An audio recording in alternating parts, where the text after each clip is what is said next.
Δοξασμένο και ευλογημένο το όνομα του Κυρίου μας.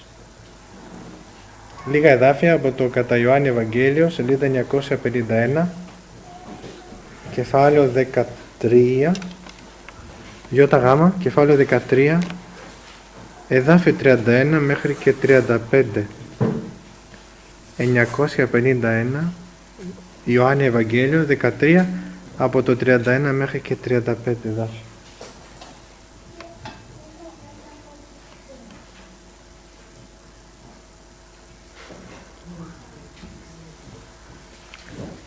Ότε λοιπόν εξήλθε, λέγει ο Ιησούς, τώρα εδοξάστη ο Υιός του ανθρώπου και ο Θεός εδοξάστη εν αυτό. Εάν ο Θεός εδοξάστη εν αυτό και ο Θεός θέλει δοξάσει αυτόν εν εαυτό και ευθύς θέλει δοξάσει αυτόν. Τεκνία, έτη ο λίγων είμαι μεθ ημών. Θέλετε με ζητήσει και καθώς είπαν προς τους Ιουδαίους ότι όπου υπάγω εγώ εσείς δεν δύναστε να έλθετε και προς σας λέγω τώρα, εντολήν και νυν σας δίδω, να αγαπάτε αλλήλους, καθώς εγώ σας αγάπησα και εσείς να αγαπάτε αλλήλους. Εκ τούτου θέλω συγνωρίσει πάντες ότι είστε μαθητέ μου, εάν έχετε αγάπη προς αλλήλους. Και θα μείνω στο εδάφιο 34 και 35. Εντολή λέει και νυν σας δίδω, να αγαπάτε αλλήλους, καθώς εγώ σας αγάπησα και εσείς να αγαπάτε αλλήλους. Όπως εγώ λέει σας αγάπησα, να αγαπάτε και εσείς αλλήλους. Είχε ο Κύριος τους 12 μαθητές, οι οποίοι είχαν και οι 12 διαφορετικούς χαρακτήρες. Δεν ήταν και οι 12 ίδιοι. Ο ένας ήταν πιο ζωηρός, ο άλλος πιο ήσυχος, πιο αυθόρμητος, ο άλλος πιο προσεκτικός. Ήταν διαφορετικοί. Και αυτό τον καιρό που ήταν ο Κύριος μαζί τους, μέσα από πολλά που τους δίδασκε, αυτό που προσπάθησε να τους περάσει είναι να αγαπάνε αλλήλους, ο ένας τον άλλον. Και λέει, καθώς εγώ σας αγάπησα. Πώς σας αγάπησα εγώ? Με ποια αγάπη? Και μάλιστα ο Κύριος δεν έκανε εξαίρεση σε κανέναν μαθητή. Όλους τους αγαπούσε ίσα. Δεν αγαπούσε τον Πέτρο περισσότερο, να το πούμε αλλιώς, δεν αγαπούσε τον Ιωάννη περισσότερο από τον Πέτρο. Αλλά τους αγαπούσε το ίδιο, όλους. Και πιστεύω αυτό το βλέπαν όλοι οι μαθητές, γιατί ήταν, μπορώ να πω, μέρα νύχτα ήταν μαζί, όλοι. Εκτός ο Κύριος που ήταν τη νύχτα, διανυχτέρευε στην προσευχή στο όρος των ελαιών, αλλά την ημέρα ήταν με τους μαθητές. Όπου πήγαινε ο Κύριος συνήθως είχε και τους μαθητές μαζί.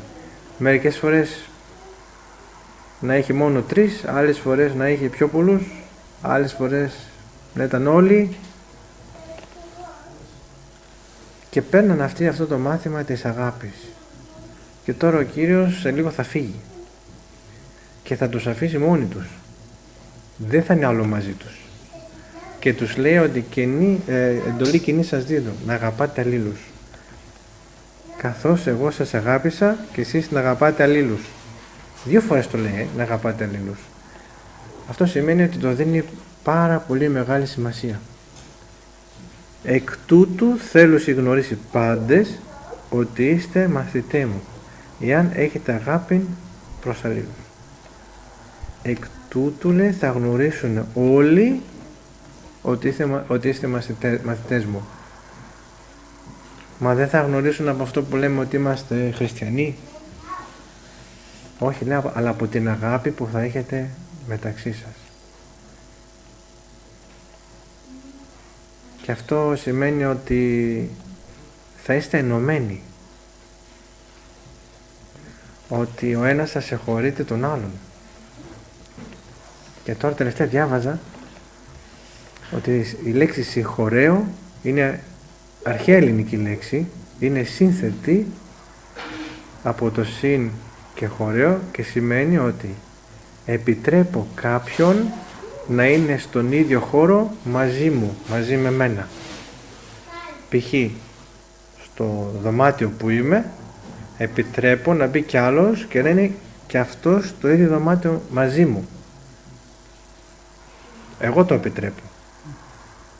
Άμα δεν το επιτρέψω, πάει να πει δεν τον συγχωρώ.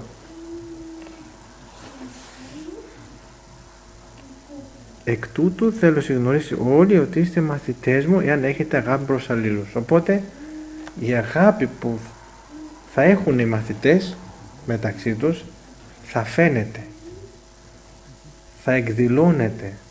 Ο άλλος που δεν τους ξέρει, και αυτό έχει σημασία, ο κόσμος που δεν τους ξέρει θα δουν την αγάπη που έχουν μεταξύ τους και από εκεί θα καταλάβουν ότι είναι του Χριστού, ότι είναι χριστιανοί από εκεί. Ενώ είναι από διαφορετικές οικογένειες και είμαστε από διαφορετικές οικογένειες, μπορώ να πω αυτό που ξεχωρίζει με όλα τα δόγματα και όλες τις θρησκείες και οργανώσεις και θρησκείες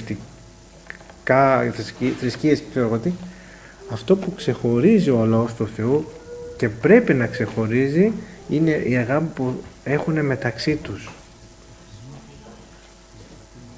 Και έχουμε ακούσει ότι δεν ξέρω αυτοί τι πιστεύουν, δεν ξέρω αυτοί τι είναι, αλλά είναι ενωμένοι.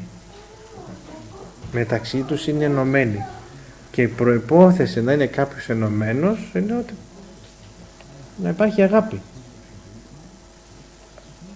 Εάν εγώ με τη γυναίκα μου δεν είμαι ενωμένος, κάτι δεν πάει καλά με την αγάπη. Και έχω ακούσει ότι, και αυτό είναι όχι στους χριστιανούς, αλλά στους άλλους, ότι πολλοί που πηγαίνουν για κούρα, όταν γυρίζουν χωρισμένοι. Το έχετε ακούσει? Όχι, αυτοί που πάνε για κούρα δεν είναι 20 χρονών ή 30, ο αδελφός είναι νέος, 60, αλλά πολλοί πάνε 70 και 80. 80 χρονών έχουν χωρίσει. Γιατί βρήκα μια πιο μικρή, 75 χρονών. 70 χρονών βρήκανε. Πιτσιρίκα, 70 χρονών. Παππούς 80, βρήκε πιτσιρίκα 70. Και χώρισε τη γιαγιά που είναι 80.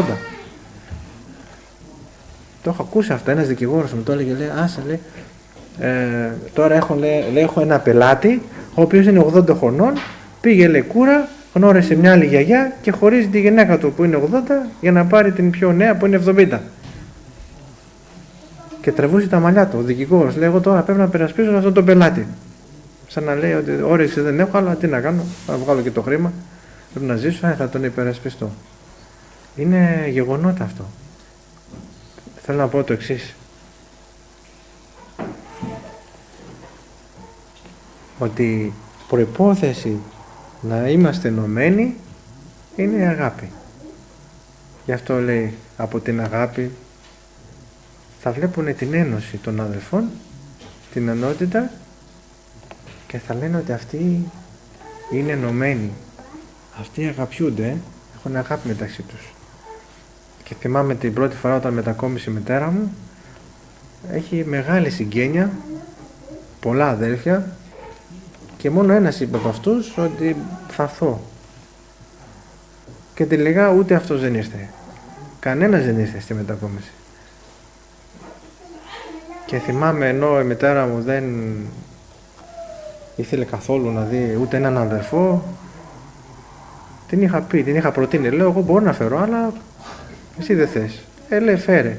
Και θυμάμαι, είχαν έρθει δεν ξέρω πόσοι αδερφοί, σχεδόν όλη η εκκλησία. Και έκανε τη μετακόμιση της μητέρας μου. Και η μητέρα μου δεν το πίστευε αυτό που έβλεπε. Δεν το πίστευε.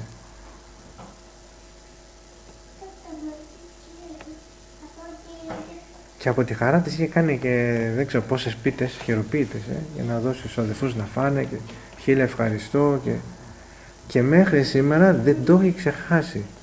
Μπορεί να λέει ότι εσείς είσαστε αιρετικοί, δεν λέει πολλά τώρα, αλλά εντάξει, κάπου πετάει καμιά σπόντα, αλλά αυτό το πράγμα δεν μπορεί να το ξεχάσει.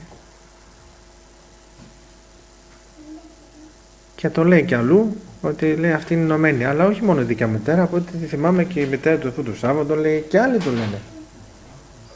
Και αυτό είναι ένδειξη αγάπης που έχουμε μεταξύ μας.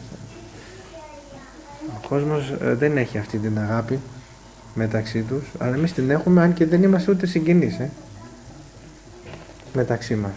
Ξένοι. Γι' αυτό λέει εδώ, εκ τούτου θέλω συγνωρίσει από τη ζωή σας, από την αγάπη σας, ότι είστε, λέει, μαθητές μου.